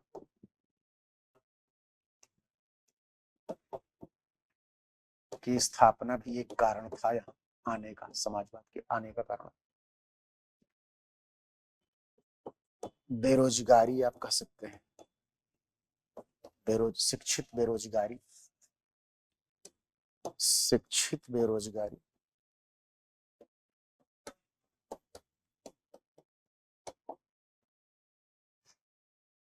ये भी कारण आप मान सकते हैं।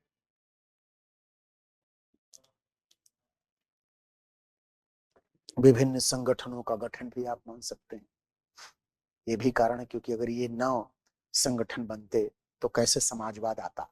ये संगठन एक वाहक के रूप में काम किए। अब क्या है कि लोगों ने जब अपना समाजवाद बनाया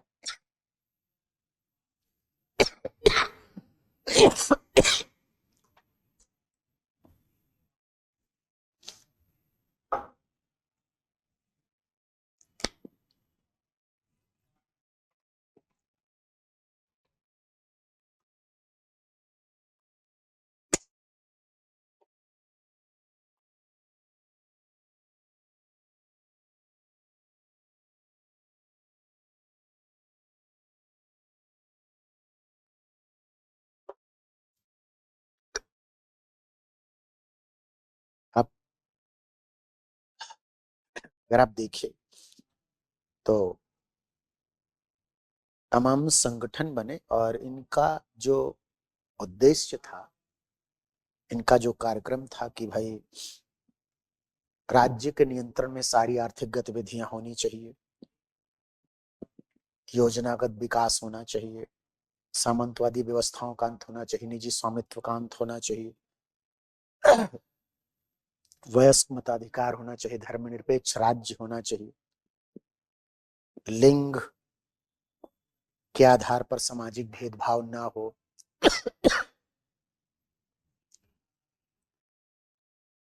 इस तरह के जो है प्रोग्राम की बात ये लोग करते हैं।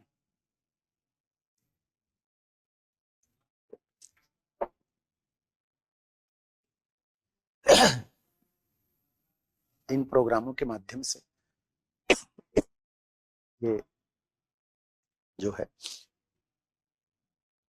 समाजवाद ले आने की बात करते हैं।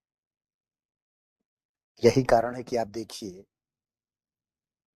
सुभाष चंद्र बोस जब 1938 में कांग्रेस के अध्यक्ष बने तो राष्ट्रीय नियोजन समिति बनी, यानी लेनिन से प्रभावित हुई, क्योंकि लेनिन ने ही योजनागत विकास का मॉडल। तो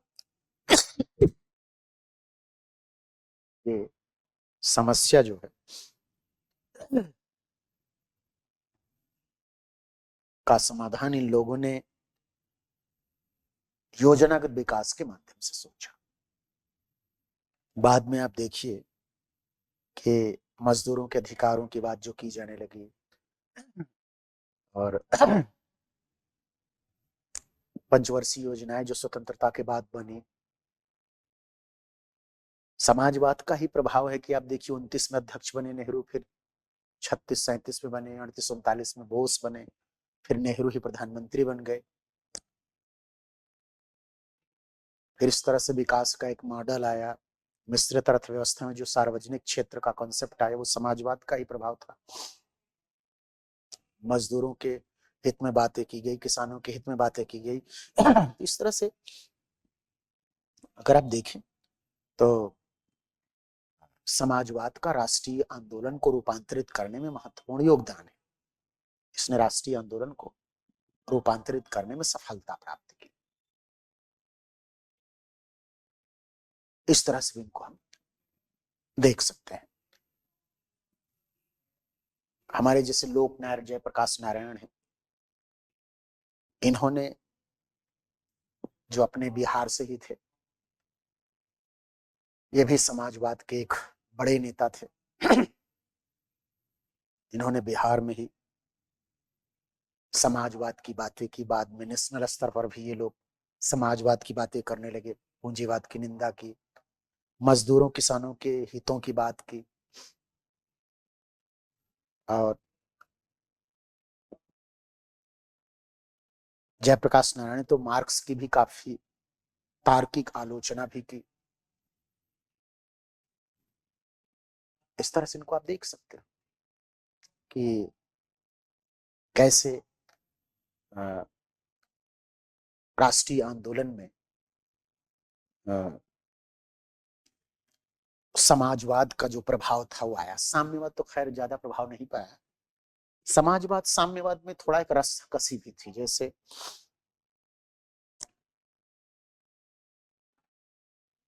साम्यवादी जो थे ये समाजवादियों को पूंजीपतियों का एजेंट कहते थे और समाजवादी साम्यवादियों को रशियन सैटेलाइट कहते थे। यानी दोनों में एक तरह से विरोध था कि तुम तो कम्युनिस्ट इंटरनेशनल के गुलाम हो, रसिया के गुलाम हो, और साम्यवादी इनको कहते थे कि तुम तो पूंजीवादी एजेंट हो। खैर जो भी हो, साम्यवादी भारत में सफल नहीं हो पाए कारण कि विचारों में स्थायित्व नहीं था। ये गांधी का विरोध किए, भारत छोड़ो आंदोलन का विरोध किए। शुरू में जब द्वितीय विश्व युद्ध शुरू हुआ तो ये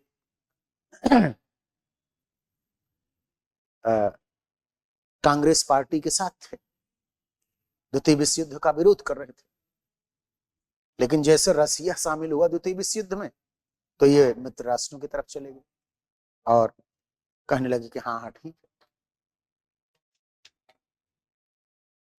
इस तरह से भी आप देख सकते हैं कि कैसे जो है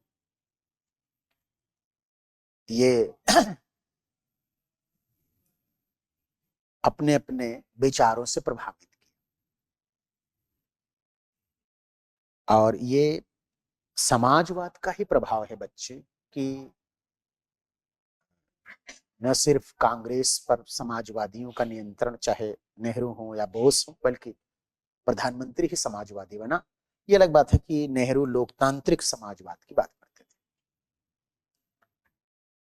इसलिए जो है लोकतांत्रिक समाजवाद की बात करते हैं। तो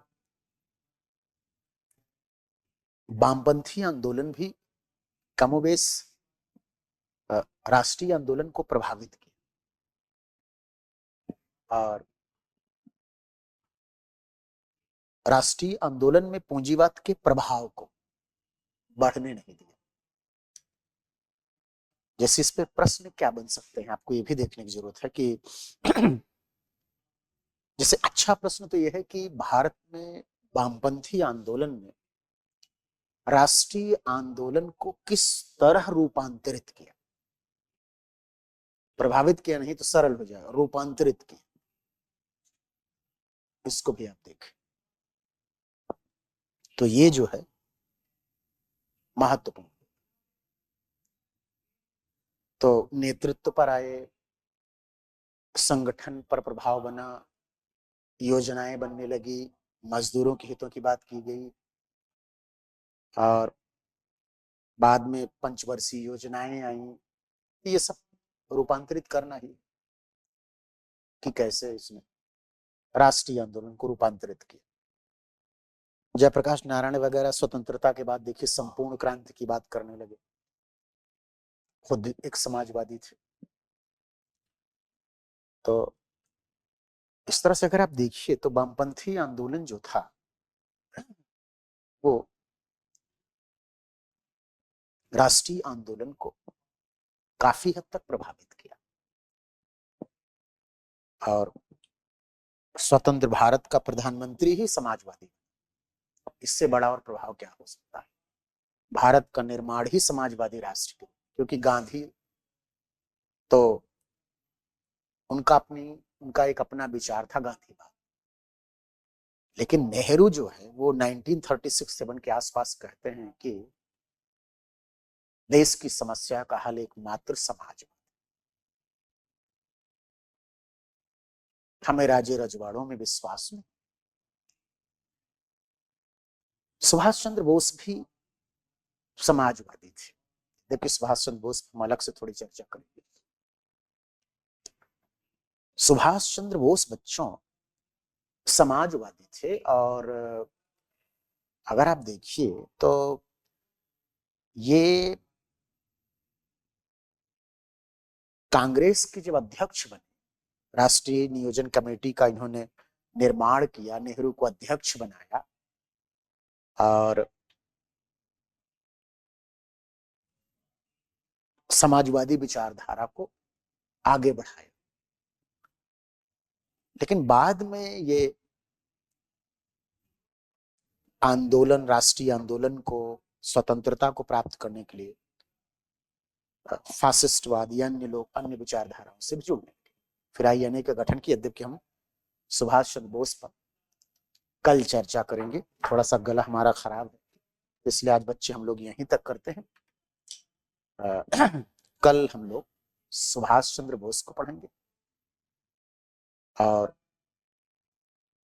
नेहरू को भी पढ़ेंगे, उनकी विदेश नीति को भी। कल मिलते हैं।